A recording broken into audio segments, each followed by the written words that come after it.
13. Martes es mal día. 13 es mal número. Los 400. Marcha nocturna.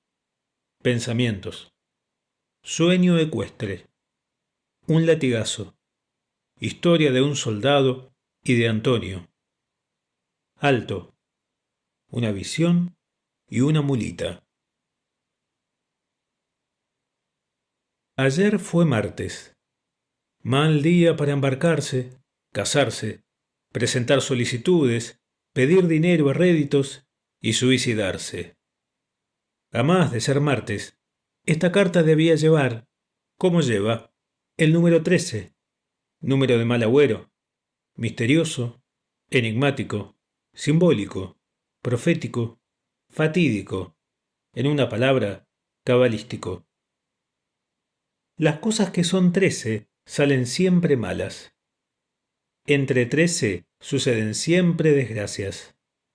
Cuando 13 comen juntos, a la corta o a la larga, alguno de ellos es ahorcado, muere de repente, desaparece sin saberse cómo, es robado, naufraga, se arruina, es herido en duelo.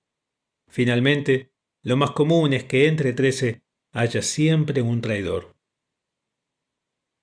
Es un hecho que viene sucediéndose sin jamás fallar desde la famosa cena aquella en que Judas le dio el pérfido beso a Jesús. Es por esa razón que en Francia, nación cultísima, hay una industria que no tardará en introducirse en Buenos Aires, donde todas las plagas de la civilización nos invaden día a día con aterrante rapidez. El cólera, la fiebre amarilla y la epizootia le quitan ya a la antigua y noble ciudad el derecho de llamarse como siempre. Pestes de todo género y auras purísimas. Es una incongruencia. Debiera quitarse nombre y apellido, como hacen los brasileros, en cuyos diarios suelen leerse avisos así. De hoy en adelante, Juan Antonio Alves Pintos Bracamonte y Costa se llamará Miguel da Silva da Fonseca de Toro. Tome buena nota, respetable público. Es una excelente costumbre que prueba los adelantos del imperio, porque mediante ella los pillos hacen sus evoluciones sociales con más celeridad. En un país semejante, luego no tendría más que poner un aviso para ser Moreira, persona muy decente. La industria de que hablaba toma su nombre de los que la ejercen, llamados Le Quatorzième, 14º. Le Quatorzième no puede ser cualquiera. Se requiere ser joven, no pasar de 35 años, tener un porte simpático, maneras finas, vestir bien, hablar varios idiomas y estar al cabo de todas las novedades de la época y del día. Cuando alguien ha convidado a varios amigos a comer en su casa, en el restaurante o en el hotel, y resulta que por falta de uno o más no hay reunidos sino 13, y que se ha pasado el cuarto de hora de gracia concedido a los inexactos, se recurre al 1400. ¿Cómo han de comer 13, exponiéndose a que bajo la influencia de malos presentimientos la digestión se haga con dificultad? Se envía pues a un lacayo en el acto por el 1400. En todos los barrios hay uno. Así es que no tarda en llegar. Es como el médico. Entra y saluda, haciendo una genuflexión, que es contestada desdeñosamente, y acto continuo se abre la puerta que cae al comedor, o no se abre, porque los convidados pueden estar en él, o por cualquier otra razón, y se oye Monsieur est servi. Siéntanse los convidados. ¡Qué felicidad! La sopa humea de caliente. No se ha enfriado. La alegría reina en todos los semblantes. Han comenzado a sonar los platos, a chocarse las copas. De repente óyese un grito del anfitrión. ¡Ahí está, al fin! Siéntese usted donde quiera, que los demás no vendrán ya. Y Monsieur de la Thomassière, en un tipo de este apellido, Paul de Kock ha personificado el tipo de esos amigos fastidiosos que siempre llegan tarde, se presenta y se sienta, pidiendo disculpas a todos y protestando que es la primera vez que tal cosa le sucede. Mientras tanto, Le Quatorzième ha visto una seña del dueño de la casa, que en todas partes del mundo quiere decir retírese usted. Y sin decir oste ni moste, se ha eclipsado. Iba quizá a probar la sopa cuando Monsieur de la Tomassière se presentó. Al llegar a la puerta de la calle de donde vive, se halla con un necesitado que le espera. En otro banquete le aguardan con impaciencia. Han buscado varios Quatorzième. No hay ninguno. Esa noche dan muchas comidas, hay muchos inexactos o un exceso de previsión, y la demanda de Quatorzième es grande desde temprano. El Quatorzième marcha. Llega, igual escena a la anterior. Tiene que desalojar su puesto antes de haber probado un plato siquiera de cosa alguna. Al volver a llegar a la puerta de su pobre mansión, otro necesitado.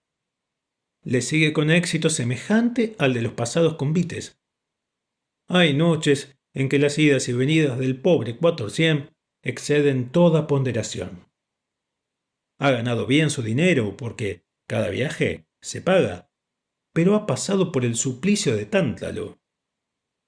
La civilización de Buenos Aires debe pensar seriamente en esto. No soy un alarmista, pero sostengo que así como estamos amenazados de muchas pestes por falta de policía municipal, hace muchos años que la educación se descuida a inculcar en los niños esta idea. Uno de los mayores defectos sociales es hacer esperar. Tan es así que me acuerdo yo de un andaluz que vivió 11 años de huésped en casa de una tía mía. Un día anunció que se iba a su tierra. Ya era tiempo. Su despedida consistió en esto. Señora, usted no puede tener queja de mí. Siempre he estado presente a la hora fija de almorzar y comer. Con lo cual, se marchó, habiendo dicho no poco, que el que no ha esperado jamás gente a comer, porque nunca ha dado comidas, habiéndose limitado a comerlas, no sabe lo que es esperar a un huésped o a un convidado. Indudablemente, debe haber una enfermedad que los médicos no conocen, proveniente de la impaciencia de esperar gente a comer. La ciencia no tardará en descubrirla y en agregarla a la nomenclatura patológica. Creo haberte explicado suficientemente, Santiago, amigo, que si esta 13ª carta no se publicó ayer, ha sido porque fue martes y porque su número es fatal. Cuando me moví de Utatriquín, the bright sun was extinguished and the stars did wander darkling in the eternal space. La noche estaba bastante oscura. El monte era muy espeso y en las sendas de la rastrillada había muchos troncos de árbol y pequeños arbustos. Era sumamente incómodo para el caballo y para el jinete. Teníamos que andar muy despacio. Nos dormíamos. De vez en cuando una rama de algarrobo o de chañar azotaba la faz del caminante y le sacaba de su sopor. La lentitud del aire de la marcha hacía que mi comitiva no fuera en tanta dispersión como otras ocasiones. Yo iba mustio y callado, como la misma noche. Pensaba en el instante inesperado que marca más tarde o más temprano, en el cuadrante de la vida, el pasaje de lo conocido a lo desconocido, de la triste realidad a un quién sabe más triste aún, a un estado inconsciente, al vacío, a la nada. Pensaba en lo que serían mis días hasta ese instante solemne en que, extinguiéndose mi vista, mi voz, con el último soplo de vida, me quedé todavía a aliento para reunir todas las fuerzas de mi espíritu y decirme a mí mismo, me muero. Y pensando en esto, me engolfé en otras reflexiones, y cuando la duda horrible y desgarradora me asaltó, recordé a Hamlet. To die. To sleep. To sleep. Perchance to dream. Me quedé como soñando. Veía todos los objetos envueltos en una bruma finísima, de transparencia opaca. Los árboles me parecían de inconmensurable altura. Vi desfilar confusas muchedumbres, ciudades tenebrosas. El cielo y la tierra eran una misma cosa. No había espacio. Un latigazo aplicado a mi rostro por el gaje de un espinillo, en cuyas espinas quedó enganchado mi sombrero, obligándome a detenerme, me sacó del fantástico fantaseo en que me sumía la somnolencia producida por la monotonía de la marcha. Varios soldados me seguían de cerca, conversando. Parece que hacía rato se contaban por turno sus aventuras. El que hablaba cuando mi atención se fijó en el grupo decía así: «Pues amigo, a mí me echaron a las tropas de línea sin razón». «¿Cuándo no?», le dije. «Ya saliste con una de las tuyas. Nunca hay razón para castigarlos a ustedes». «Sí, mi coronel», repuso, «créame». «¿Cómo fue eso?». «Yo tenía un amigo muy diablo, a quien quería mucho, y a quien le contaba todo lo que me pasaba. Se llamaba Antonio. Al mismo tiempo tenía amores con una muchacha de Renca que me quería bastante, cuyo padre era rico y se oponía a que la visitara. Mi intención era buena. Yo me habría casado con la Petrona, ese era su nombre. Pero no bastaba que el hombre tenga buena intención si no tiene suerte, si es pobre. Tanto y tanto nos apuraba el amor que al fin resolvimos irnos para Mendoza, casarnos allí y volver cuando Dios quisiera. En eso andábamos, viéndonos de paso con mucha dificultad, porque siempre nos espiaban los padres y el juez, que era viudo y medio viejo, que quería casarse con la Petrona y cuya hija menor tenía tratos con Antonio, de quien era muy enemigo. Siempre lo amenazaba con que lo había de hacer veterano. Un día arreglamos al fin, después de mucho trabajo, cómo habíamos de fugar. Yo debía sacar a la Petrona de su casa en la noche. Antonio me acompañaría para cuidar la ventana, que era por donde había de entrar. No podíamos descuidarnos con el juez. La ventana caía al cuarto del padre de Petrona, que era jugador, muy jugador, lo mismo que Antonio. En ese tiempo había hecho una gran ganancia. A Antonio le había ganado todas sus prendas y éste le andaba con ganas. Petrona dejó apretada la ventana. Una tía la acompañaba y dormía junto con ella, en el mismo cuarto. Doña Romualda, la madre, andaba por el puesto. Esa noche era muy linda ocasión, porque el padre de Petrona estaba de tertulia. Tempranito estuvo Antonio en ella y vino a avisarme que el hombre ganaba ya mucho, diciéndome que si no nos apurábamos, erraríamos el golpe. Aunque la hora convenida con Petrona era cuando le diesen las cabritas, me resolví a ir un poco más temprano. Todo estaba pronto, caballos y con qué comprar algo por el camino. Yo tenía algunos reales. Salimos de casa con Antonio. Llegamos a la ventana de Petrona, la empujamos despacito y salté yo sin hacer ruido, dejándola abierta. Cuando estuve en el cuarto, oí roncar. Era el padre de Petrona, que según los cálculos de Antonio, se había retirado de su tertulia antes de la hora acostumbrada. Antonio sintió los ronquidos y me dijo en voz baja: «Vámonos, che, hoy no se puede». No quise obedecerle, y por toda contestación le dije: «Ch». El cuarto estaba oscuro. Tenía que caminar en puntas de pie con mucho cuidado para no hacer ruido hasta acercarme a la cama de Petrona. Ella me había sentido. Lo mismo que yo, contenía la respiración. Si se despertaba el padre, teníamos mal pleito. Ella no se escapaba de una soba, yo de una puñalada, porque era malísimo. Me acercaba a la cama de Petrona sin sentir que detrás de mí había entrado Antonio.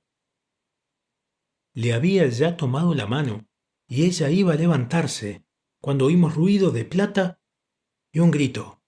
¡Ah, pícaro! Era la voz del padre de Petrona. Antonio tuvo la tentación de robarle. Él lo sintió y le agarró del poncho. Yo no podía salir sino por donde había entrado. Esconderme bajo la cama era peligroso. El padre de Petrona gritaba con todas sus fuerzas. ¡Ladrones! ¡Ladrones! La tía se levantó. Yo intenté escaparme, pero no pude. Delante de mí salía Antonio. Me obstruyó el paso y el padre de Petrona me agarró. Luché con él un rato inútilmente. La hermana le ayudaba. Petrona estaba medio muerta. El padre furioso porque ella también no venía en su ayuda, encendiendo luz pronto. La amenazó con matarla si no lo hacía. Tuvo que hacerlo. Para esto, Antonio se había ido con la plata. Entre el padre de Petrona y la hermana me amarraron bien. A los gritos vinieron dos de la partida de policía que estaba cerca de allí y me llevaron preso. Me pusieron en el cepo para que dijese dónde estaba la plata y contesté siempre que no sabía, que yo no la había robado. Me preguntaron que si tenía cómplices, teniéndome siempre en el cepo, y contesté que no. ¿Y por qué no decías que Antonio era el ladrón? ¿Y cómo lo había de descubrir a mi amigo? ¿Y cómo la había de perder a Petrona, cuando la quería tantísimo? Yo prefería pagar por ladrón a ser delator de mi amigo. Yo prefería pasar por ladrón, y no que dijeran que Petrona era mi querida. Yo prefería ser soldado a todo eso. Además, como todas las mujeres son iguales, falsas como la plata boliviana, supe esos días nomás, antes que me echaran a las tropas de línea, que Petrona decía, para salvarse del castigo de su padre, que algo andaba maliciando, que yo era un pícaro, que la había solicitado a ella de mala fe, con solo la intención de hacer el robo que había hecho. ¿Quién sabe si no hubiera sido eso? Si no declaro al fin, atormentado por el cepo, que Antonio era el ladrón, este ya se había ido para la sierra de Córdoba, y cuando le pescaban siendo, como era, un muchacho tan diantre, era mozo muy gaucho y alentado. ¿Y te acuerdas todavía de Petrona, Macario? Ah, mi coronel. Si las mujeres cuanto más malas son, más tardamos en olvidarlas. ¿Y nunca hubo nada con ella? Mi coronel, usted sabe lo que son esas cosas de amor, cuando uno menos piensa. La ocasión hacia el ladrón, dijo Juan Díaz, uno de mis vaqueanos, muy ocurrente. En esos momentos, el bosque se abría formando un hermoso descampado. La nítida y blanca luna se levantaba y las estrellas centelleaban trémulamente en la azulada esfera. Detuve mi caballo, que no obedecía como un rato antes a la espuela, y dirigiéndome a los franciscanos, que no se separaban de mí, les consulté si tenían ganas de descansar un rato. Con mucho gusto, contestaron. Los buenos misioneros iban molidos. Nada fatiga tanto como una marcha de trasnochada. El pasto estaba lindísimo, la noche templada. Pararnos no les haría sino bien a los animales. Pasé la voz de que descansaríamos una hora. Se manearon las madrinas de las tropillas, cesó el ruido de los cencerros, único que interrumpía el silencio sepulcral de aquellas soledades, y nos echamos sobre la blanda hierba. Yo coloqué mi cabeza en una pequeña eminencia, poniendo encima un poncho doblado a guisa de almohada. y me dormí profundamente. Tuve un sueño y una visión envuelta en estas estrofas de Manzoni, a manera de guirnalda o de aureola luminosa. Tutto e provò la gloria, maggior dopo il perilio, la fuga e la vittoria, la reggia e il triste esilio. 2 volte nella polvere, 2 volte sugli altar. Me creía un conquistador, un Napoleón chiquito. De improviso sentí como si la cabeza se me escapara. Hice fuerzas con la cabeza, endureciendo el pescuezo. La tierra se movía. Yo no estaba del todo despierto, ni del todo dormido. La cabecera seguía escapándoseme. Creí que soñaba. Fui a darme vuelta, y un objeto con 4 patas, negro y peludo, corrió. Había hecho cabecera de una mulita. Los héroes como yo tienen sus visiones así, sobre reptiles, y las páginas de nuestra historia no pueden terminar sino poniendo al fin de cada capítulo el terrible Leayati ogni speranza. Dejemos dormir a mi gente un rato mientras yo compongo mi cabecera.